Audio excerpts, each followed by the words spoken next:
Welcome to Inside Serene, where we unravel the mysteries of the mind and body. Today we delve into a topic that affects millions around the world: chronic pain. But did you know that chronic pain could be more than just an unwanted guest in your body? What if it's actually a message from your body trying to tell you something? Yes, you heard it right. Gabor Maté, a renowned physician, believes that chronic pain is a language, a form of communication from our body. Intriguing, isn't it? Stay with us as we dive deeper into this fascinating perspective and explore how understanding this hidden language can help us manage and alleviate chronic pain. Remember, knowledge is the first step towards healing, so let's embark on this journey together. Have you ever wondered why pain, specifically chronic pain, can be so persistent and seemingly untreatable at times? It's a question that has puzzled many, from the medical community to those who live with this relentless discomfort every day. Chronic pain is not your average headache that disappears after a dose of aspirin. It's a persistent pain that sticks around far longer than expected, often outstaying its welcome for months or even years. It's a pain that doesn't quite know when to call it quits. It's like an unwanted guest, making itself at home in your body and ignoring all polite hints that it's time to leave. But it's not just the physical aspect of pain that we're talking about here. Chronic pain is an intricate tapestry woven from threads of physical discomfort and psychological distress. It's a complex issue that doesn't just reside in the body, but also takes root in the mind. It's a double-edged sword that cuts both ways, affecting both physical and mental health. This is where Gabor Maté, a renowned physician and author, steps in with his unique perspective on chronic pain. He delves deeper than the physical symptoms, exploring the emotional and psychological aspects of this persistent nuisance. Maté suggests that to truly understand and manage chronic pain, we must look beyond the physical, beyond the tangible. We must delve into the realms of the mind, the emotional and the psychological. Gabor Maté's approach to understanding and managing chronic pain is like looking at an iceberg. The tip of the iceberg, the part we can see, is the physical manifestation of pain. But beneath the surface, hidden from view, is a vast expanse of emotions, experiences, and psychological distress that contribute to chronic pain. In essence, Maté suggests that our bodies might be telling us more than we realize. Pain might not just be a physical sensation, but a signal from our body communicating unresolved emotional distress. Chronic pain is more than just a physical sensation. It's a complex issue, deeply intertwined with our emotions and experiences, a concept that Gabor Maté deeply explores. So, as we delve further into this topic, let's keep an open mind and see what we can learn from this unique perspective. Gabor Maté, a renowned physician, believes that chronic pain is not just a symptom, but a message from our body. Gabor Maté is a well-respected figure in the world of medicine, particularly known for his innovative and empathetic approach towards chronic pain. He proposes a radical shift in our understanding of pain, urging us to view it not merely as an inconvenience to be silenced, but as a crucial communication from our body. Maté's philosophy is rooted in the idea that chronic pain often stems from unresolved emotional issues. He suggests that our bodies bear the brunt of our emotional traumas, and when these traumas remain unresolved, they manifest as physical pain. This could be the outcome of suppressed emotions, unresolved childhood traumas, or even stressors from our day-to-day lives. Contrary to the conventional medical approach that focuses on treating the symptoms, Maté's perspective encourages us to delve deeper. His approach involves understanding the root cause of the pain, effectively addressing the emotional issues that may be contributing to it. He believes that by understanding what our bodies are trying to tell us, we can begin to heal from within. But how does one decipher the language of pain? Maté proposes a compassionate, introspective approach. It involves becoming more attuned to our bodies, acknowledging our pain, and understanding what it's trying to communicate. This could mean identifying stressors in our lives, acknowledging past traumas, or recognizing emotional patterns that could be contributing to our discomfort. It's important to note that Maté's approach does not negate the importance of medical treatment. Instead, it complements it, offering a more holistic perspective on healing. It encourages us to not just treat our bodies, but also nurture our emotional health, thereby addressing the root cause of our pain. In essence, Gabor Maté invites us to shift our perspective on chronic pain. He encourages us to see it not just as a symptom to be treated, but as a message to be understood. Gabor Maté invites us to listen to our bodies, to understand the language of pain, and to respond accordingly. So how can we implement Gabor Maté's approach in our own lives to deal with chronic pain? Well, first and foremost, we need to understand that chronic pain is not just about the physical, it's also about the emotional, the psychological. This is the cornerstone of Gabor Maté's approach. Practicing mindfulness is a key part of this. We need to be present, to listen to our bodies, and to understand what they're trying to tell us. This means not just focusing on the pain, but on our overall well-being, and not just when we're in pain, but every single day. Mindfulness can take many forms. It can be as simple as taking 5 minutes each day to sit quietly and focus on your breath. Or it could involve a more structured practice like yoga or meditation. The goal is to become more aware of our bodies and our emotions, and to learn to manage stress in a healthier way. But mindfulness alone may not be enough. For many of us, our pain is tied to unresolved emotional issues. It might come from a traumatic event in our past or from ongoing stress in our lives. This is where professional help can be invaluable. Therapists and counselors trained in trauma and stress management can provide the tools and support we need to address these issues head-on. Finally, we need to take a holistic approach to our health. This means eating a balanced diet, getting regular exercise, and ensuring we get enough sleep. It also means finding ways to nurture our emotional and mental health. This could be through hobbies, spending time with loved ones, or simply taking time each day to relax and unwind. In the end, Gabor Maté's approach is not about quick fixes or magic cures. It's about understanding that our bodies and our minds are interconnected and that healing comes from addressing both. It's a journey, and it might be challenging at times, but the payoff can be immense. By understanding the root cause of our pain and addressing it directly, we can start on a path towards true healing. It's important to remember, if you're suffering from chronic pain, you are not alone. You're part of a vast community of people who are also navigating through this labyrinth of pain. An unfortunate reality is that chronic pain is a widespread issue affecting millions worldwide. In these moments, it can be easy to feel isolated, as though you're the only one wrestling with this invisible adversary. But remember, it's not a battle you have to fight alone. Reach out, seek help, connect with others who understand your experience. There's strength in unity, comfort in shared understanding, and healing in shared stories. Chronic pain may be a part of your journey, but it doesn't have to define your destination. We hope that this insight into Gabor Maté's approach to chronic pain has brought you some comfort, and perhaps a new perspective. Thank you for watching our video on Gabor Maté's approach to chronic pain. We hope it has provided you with some useful insights and practical strategies to better manage your own journey.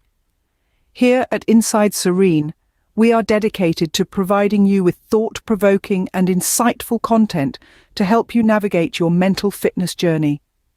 We tackle a variety of topics related to mental health, well-being, and personal growth. If you found this video helpful and wish to continue learning with us, please take a moment to subscribe to our channel. We release new videos regularly, offering expert advice, tips, and strategies to help you maintain and improve your mental health. And please, do keep watching. Up next, we are featuring one of Gabor Maté's enlightening speeches about chronic pain and how we can reset our body from it. Remember, your mental health matters. Stay tuned with Inside Serene, and together let's cultivate a healthier, happier mind. The book and this talk is based on my work as a family physician, which I did for 20 years. And 7 of those years, I was also medical coordinator of the palliative care unit at Vancouver Hospital, looking after terminally ill people, people dying of cancer, neurological diseases, and so on. Any number of chronic illnesses is somehow random events that unfortunately and mysteriously strike a person. And occasionally we think that we can explain the cause by the life style of the individual, like smoking, of course, and its connection to lung cancer. But other than that, we think that these diseases are either mysterious and unexplainable misfortunes, or they are caused by people's genes. And what I found that quite on the contrary, that who got sick and who didn't wasn't random, and that there were certain identifiable patterns, certain personality traits and behavior, ways of behaving that people unwittingly, without knowing it, unintentionally, but they brought the disease on themselves. But since we're talking about caregivers, and let me tell you one little fact that, and since the book was published, which is about 10 years ago now, I think, or 9 years ago, there's been so much more evidence tending in the same direction. One bit of evidence about caregivers is that there's a structure at the end of our DNA, our chromosomes. Chromosomes is the strands where our DNA is located in our cells, in the nucleus of our cells. And these strands of chromosomes have at the end a structure called a telomere. A telomere is like the glue at the end of my shoelace to keep the strands from fraying, to keep it together. And they found that these women in their 30s and their 40s, their telomeres were 10 years shorter than their chronological age would have predicted. So I said that there were certain patterns of being and behavior and psychological relating that are associated with chronic illness. Now Donna, the second wife, is diagnosed with it. And so Donna writes, Harold tells me that the lump is small and most assuredly not in my lymph nodes, unlike that of Hei's first wife, whose cancers had spread everywhere by the time they found it. So this compulsive and automatic concern for the needs of others while ignoring your own is a major risk factor for chronic illness. So this compulsive and rigid identification with duty, role, and responsibility rather than the needs of the self is a major risk factor for illness. Never wanting to disappoint either woman in his life, Sidney kept eating 2 dinners a day for years until gradual weight gain began to raise suspicion. I can guarantee you that any of you here who've had chronic illness of any kind, you're going to recognize yourself in this talk, completely and 100%. But if a woman was emotionally isolated and had a major stressor, the risk of that lump being cancerous was 9 times as great as the average. If I were to stress you right now, physically or emotionally, you'd have 3 healthy options. So in the short term, the stress hormones help you fight or to escape. But what do they do in the long term? And I'm talking about a rare condition called ALS, amyotrophic lateral sclerosis, which is a degenerative condition of the nervous system. So it's a very dire disease, and it carries a terrible prognosis, and most people who get it are dead within a few years. And it strikes otherwise healthy people. So a woman came to me for a second opinion about 12 years ago now, and her story was that she'd been diagnosed with ALS by one of the leading experts in the condition in British Columbia. She had survived the Nazi genocide, the death of her parents in Auschwitz.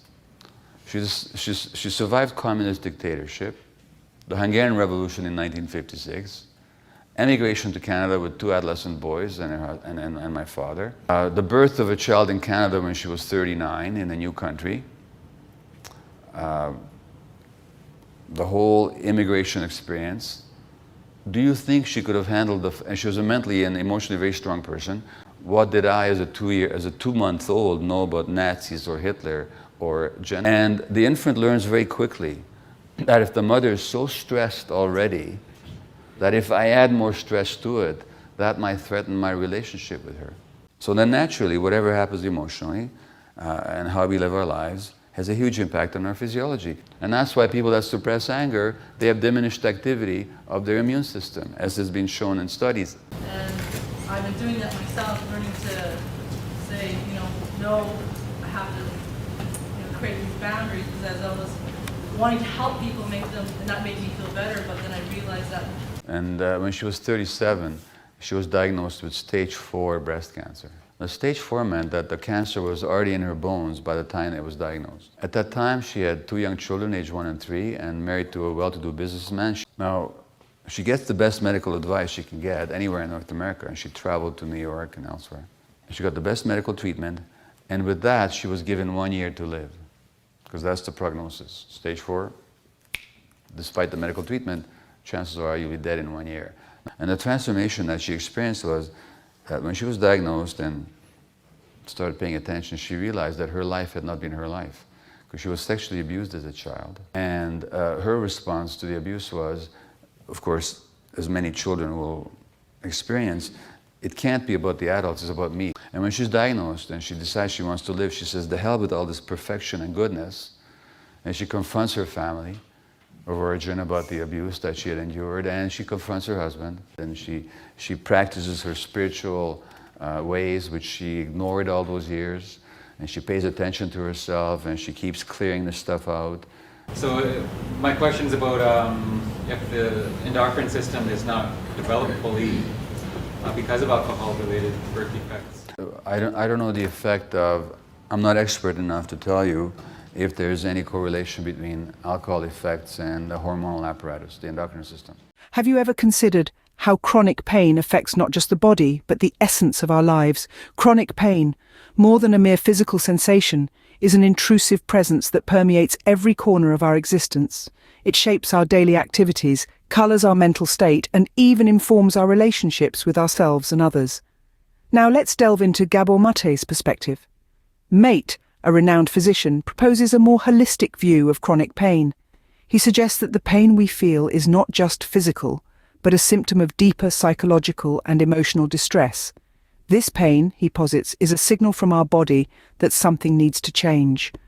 Chronic pain, as Gabor Maté suggests, is much more than a physical ailment. It's a complex interplay of our body, mind, and emotions.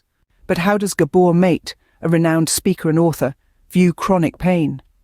He sees it not just as a physical ailment, but as an integrated experience, deeply rooted in our mind and body. He emphasizes the importance of considering the mind-body connection when dealing with chronic pain. To him, our emotional traumas are not separate from our physical selves.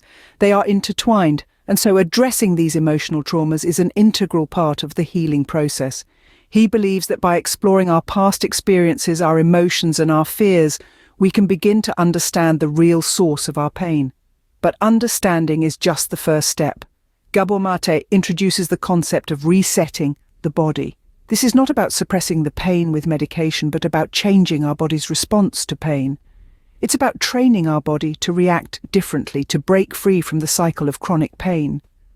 According to Maté, the key to recovery lies not in masking the pain, but in understanding its root cause and resetting our body's response to it. So what does this mean for those living with chronic pain? Let's take a moment to envision a world where chronic pain no longer governs your every move, where your body is free from the shackles of persistent agony. This, dear listener, is not a distant utopia, but a reachable reality. Gabor Maté's insights illuminate the path to this reality. The journey begins with understanding. Recognize that your chronic pain is not just physical. It is deeply rooted in emotional trauma, a whisper from your body urging you to look closer and heal deeper. Next, we must acknowledge the existence of this emotional trauma. It might be a daunting task, but remember, acknowledging it doesn't mean you're broken. It simply means you're taking the first step towards healing, towards resetting your body's response to pain. But how do we reset this response? By fostering resilience. Resilience is the ability to bounce back, to adapt, to thrive even in adversity. By nurturing this resilience, you can teach your body a new language, a language free from the vocabulary of pain. Remember, chronic pain may be a part of your life, but it does not define it. With understanding and resilience, it's possible to reset your body and reclaim your life. Let's consider an example to understand this better. Meet John, a 45-year-old man who has been experiencing chronic back pain. His journey with pain began after a devastating car accident. Even after his physical wounds healed, the pain in his back remained, a constant reminder of the trauma he had experienced. John chanced upon Gabor Maté's approach and was intrigued. He started to acknowledge the emotional trauma from the accident, the fear, the guilt, the anger that had been lingering in the shadows. This was a challenging process, but John was determined. He began therapy, diving deep into the ocean of his emotions, confronting the monsters he had been avoiding for so long. Alongside therapy, John also started practicing mindfulness and yoga. These practices helped him reconnect with his body, to listen to it, to understand it. He learned to respond to his body's signals with compassion rather than frustration. He learned to breathe, to soothe his body, to reassure it. With time, John started noticing changes. His pain levels started to decrease. He started feeling a sense of peace he hadn't felt in a long time. His sleep improved, his mood improved, his life improved. John's story is a testament to the power of resetting the body and mind. It's a testament to the power of resilience, of understanding, of healing. Remember, like John, you too have the power to change your relationship with pain. You too have the power to reclaim your life. And that, dear listener, is the true power of overcoming chronic pain.